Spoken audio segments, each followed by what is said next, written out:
Renowned Kenyan political analysts interpret the visit of the American Undersecretary as a harbinger of the end for the UDA government. They recall the ominous parallel: the USA visited Bangladesh just before the Prime Minister in Dhaka fled. This event resonates deeply, echoing the prophecy of a revered religious leader in Kenya who foretold a dramatic shift in the nation's political landscape. We now take you to the clips. Please subscribe to our channel, and to those who have already subscribed, we thank you from the bottom of our hearts. Your support means the world to us. But you know, Americans also know their game. They could be seeing where this thing is going and trying to distance themselves from the current administration. And that's why you are saying they are making these things known to the public. So that whichever way the thing goes, they say, we are your friends.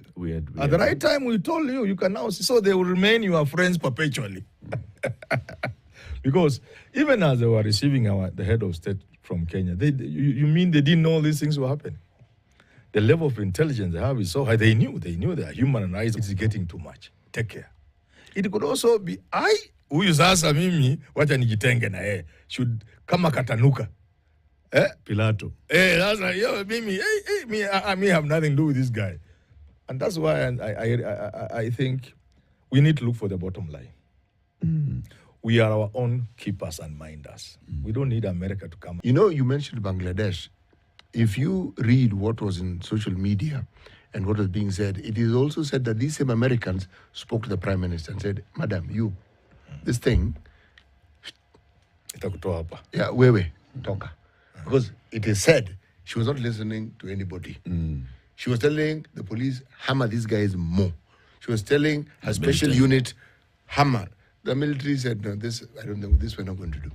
This one we're not going to do. Remember, it is said also that the leader of the military, the head of the military, is married to her cousin. Okay. So all I'm saying is, with all these things happening, and you are a superpower, and the only way you prove you're a superpower is because your sphere of influence is broad.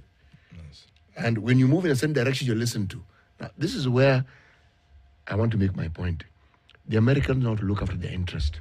Correct. Why is it that we can't look after our interest? That's the question I'm saying. Why do we need a foreigner to tell us how to behave? We know what we need. We know what... After voting, they will come for you, the leader.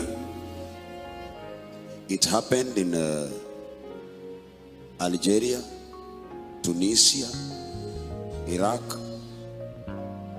When people rebel against the government politically, but the leaders cannot reach where they are and cannot help them because they don't know how to reach there.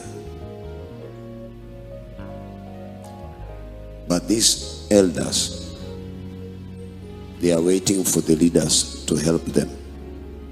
But leaders do not know how to reach where those elders are. They are old mothers. Number two, the young people, the 20s and above, they are speaking a language that politicians don't understand. And politicians, they are striving to understand. They are working hard to understand their language, but they don't understand.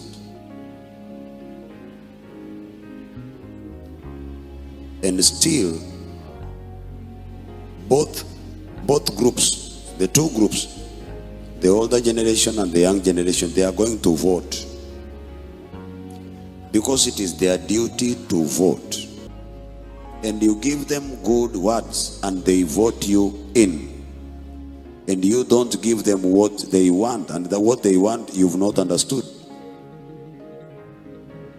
They will come for you.